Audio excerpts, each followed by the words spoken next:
Boxing weight classes need an overhaul.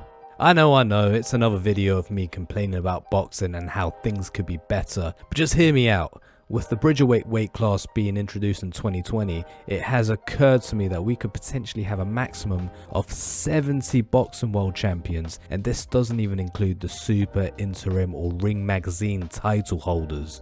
Of course, the amount of belts is an issue, which I've discussed in a previous video, but we need to shed some light on how we managed to accumulate this many weight classes and what we can do to rectify this. Weight classes, or weight divisions as some may prefer to call them, are designed to prevent mismatches between opponents, create a safer environment for competitors and have fair fights.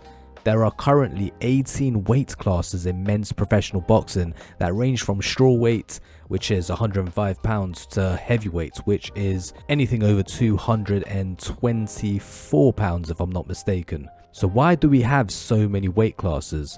Well, like with the excess amount of title belts, sanctioning bodies have a financial incentive to maintain numerous weight classes. More divisions mean more champions, which translates to receiving more sanctioning fees. While this system aims to create fairness, it's led to some unintended consequences.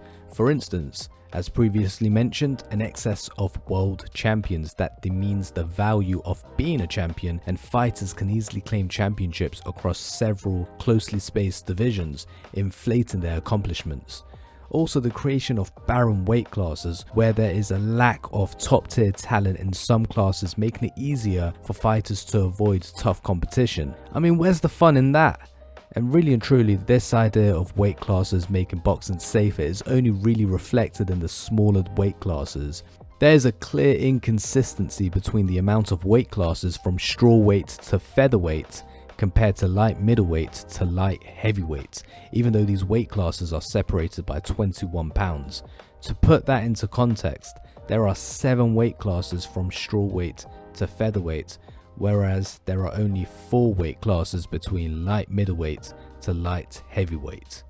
In addition to this, the whole point of these weight classes is to make it more accessible for these fighters to make weight, but there is a massive gap between light heavyweights and cruiserweights, which has not been addressed.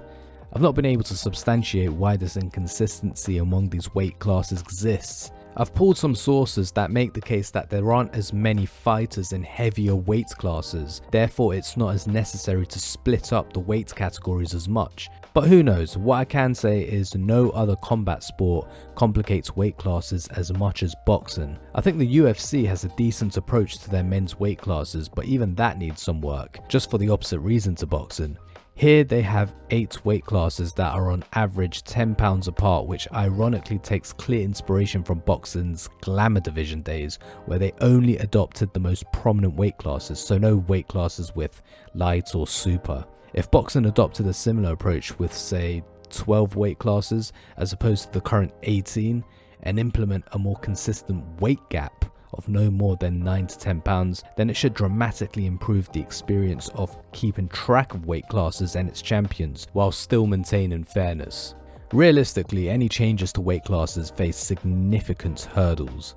With multiple sanctioning bodies controlling the sport and an abundance of titles, restructuring weight classes won't be a top priority.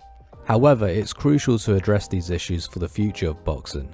It's a choice between fewer weight classes or fewer belts. Unfortunately, boxing seems determined to have both in excess. But that's it for this video. Let me know your thoughts on this topic. Do you think boxing has too many weight classes, or should boxing prioritize other issues? As always, thank you for watching.